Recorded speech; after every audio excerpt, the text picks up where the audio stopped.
नमस्कार। Super India news team में आपका स्वागत है। मैं हूं राजेश आर्य। आइए देखते हैं आज का विशेष समाचार। खतरे में पड़ गई है विश्व की शांति।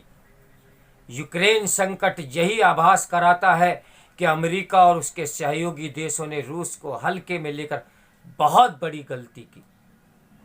अमेरिका और उसके नेतृत्व वाले संगठन नाटो में शामिल देशों की रूस के साथ बातचीत विफल होने के बाद यूक्रेन पर रूसी सेना के हमले की आशंका बढ़ गई थी।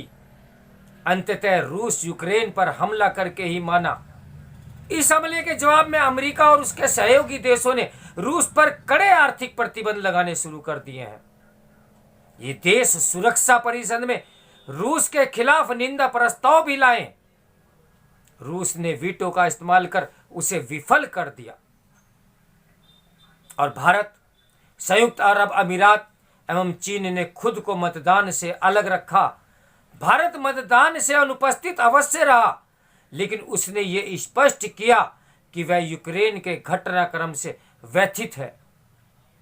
भारत ने कूटनीति का रास्ता त्यागने पर अफसोस जाहिर करते हुए यह भी कहा कि हिंसा और शत्रुता समाप्त और तुरंत खत्म करने के सभी प्रयास करने चाहिए। एक तरह से भारत ने रूस को यह संदेश दिया कि वह उसकी कार्रवाई से खुश नहीं। भारत के रुख से अमेरिका और उसके सहयोगी देश असहमत हो सकते हैं, लेकिन वे इसकी अनदेखी नहीं कर सकते कि भारत के सामने चीन की चुनौती बनी हुई है। फिलहाल यह कहना कठिन है कि दुनिया यूक्रेन पर रूस के हमले से उपजे अभूतपूर्व संकट का सामना किस तरह करेगी। रूस यूक्रेन के समर्पण करने के बाद ही उससे बात करने को तैयार और वह हथियार डालने को राजी नहीं। रूस के रवैये को देखते हुए यह साफ है कि उसे अमेरिका और अन्य देशों की ओर से लगाए जा रहे प्रतिबंधों की कोई परवाह नहीं। तेल के दामों में वृद्धि तो रूस के लिए फायदेमंद ही होगी ना, क्योंकि उसकी अर्थव्यवस्था में तेल और गैस निर्यात की प्रमुख भूमिका है। रूसी राष्ट्रपति पुतिन ने यूक्रेन पर हमले का आदेश देते हुए अमेरिका और उसके सहयोगी देशों को धमकाने वाले अंदाज में जिस तरह यह कहा कि वह एक नाभिकीय शक्ति संपन्न देश है, उससे उसकी आक्रामकता का पता चलता है। अमेरिका की तरह यूरोप के लिए भी यूक्रेन संकट एक बड़ी चुनौती है। दूसरे विश्व युद्ध के बाद यूरोप के कई देशों का झुकाव जहां सोवियत संघ की तरफ रहा, वहीं कुछ ने अमेरिकी खेमे में रहना पसंद किया। जब सोवियत संघ का बिखराव हुआ, तब उसका हिस्सा रहे कई देशों पर रूस की पकड़ ढीली पड़ गई। चूंकि रूस की आर्थिक स्थिति ठीक नहीं थी, इसलिए कई देशों ने यूरोप से मुक्त बाजार से जुड़ने के साथ ही अमेरिका नेतृत्व वाले सैन्य संगठन नाटो का सदस्य बनना भी पसंद किया। यूक्रेन भी सोवियत संघ से निकला देश है। उसने भी यूरोप से निकटता बढ़ाई और नाटो में शामिल होने की इच्छा जताई। स्वतंत्र देश होने के नाते उसे इसका अधिकार था, लेकिन रूस को यह रास नहीं आया। पुतिन लगातार ये चेतावनी दे रहे थे कि अगर नाटो ने उसकी सुरक्षा चिंता की अनदेखी कर यूक्रेन को अपना सदस्य बनाया तो वह उस पर हमला करेंगे। ध्यान रहे कि 2014 में रूस ने यूक्रेन के रूसी भाषी इलाके क्रीमिया पर कब्जा कर लिया था। अब वह यूक्रेन पर हमला कर इतिहास को दोबारा दोहरा रहे हैं। रूस का आक्रामक रुख अमेरिका के लिए न केवल चिंताजनक है, बल्कि उसकी साख को भी क्षति पहुंचाने वाला भी है। अमेरिकी राष्ट्रपति जो बाइडेन को पुतिन को कटघरे में खड़ा करना राजनीतिक रूप से लाभकारी लगता रहा है। शायद इसका एक कारण अमेरिका की घरेलू राजनीति में रूस का हस्तक्षेप भी है। शायद पुतिन के प्रति नाराजगी के कारण ही बाइडेन ने ऐसी कोई पहल नहीं की जिससे रूस को यह आभास होता कि अमेरिका उसकी सुरक्षा चिंता करने को तैयार है। समस्या इसलिए और भी गंभीर हो गई क्योंकि यूक्रेन के राष्ट्रपति ने राजनीतिक अनुभवहीनता के कारण नाटो में शामिल होने की हड़बड़ी दिखाई। उनके लिए बेहतर यही था कि वे रूस की चिंताओं का ध्यान रखते। यूक्रेन जब अपनी अधीरता के कारण गहरे संकट में है, तब उसे नाटो का हिस्सा बनाने को तैयार। बाइडेन कह रहे हैं कि वे अपनी सेनाएं वहां नहीं भेजेंगे। स्पष्ट है कि यूक्रेन अलग थलग पड़ गया है।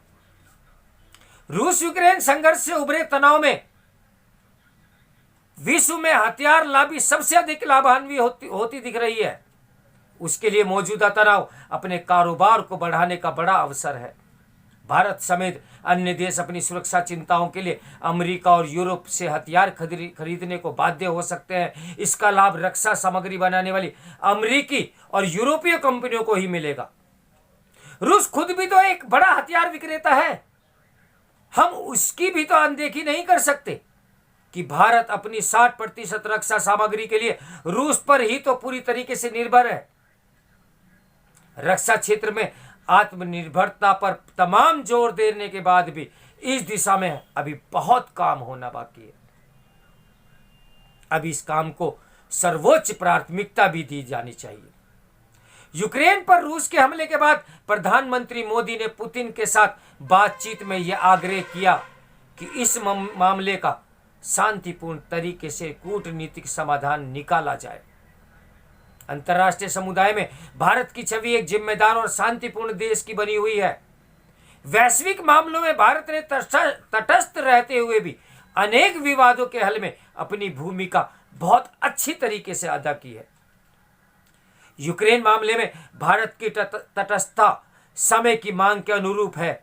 भारत ने पिछले कुछ वर्षों में अमेरिका से भी नजदीकी संबंध कायम किए हैं, जबकि रूस के साथ उसके ऐतिहासिक मैत्रीपूर्ण संबंध है।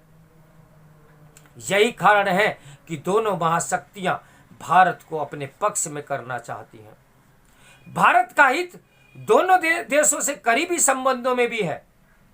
भारत के लिए जहां अमेरिका और यूरोपीय देश कारोबार की दृष्टि से महत्वपूर्ण है, वहां रूस रक्षा सामग्री की खरीद के लिहाज से बदले हालात में अमेरिका उसके लिए दबाव बना सकता है। भारत रूस से किए गए रक्षा सौदों से पीछे हटे। जो भी हो, यूक्रेन संकट अभी आभास कराता है कि अमेरिका और उसके सहयोगी देशों ने रूस को हल्के में लेकर बहुत बड़ी गलती की।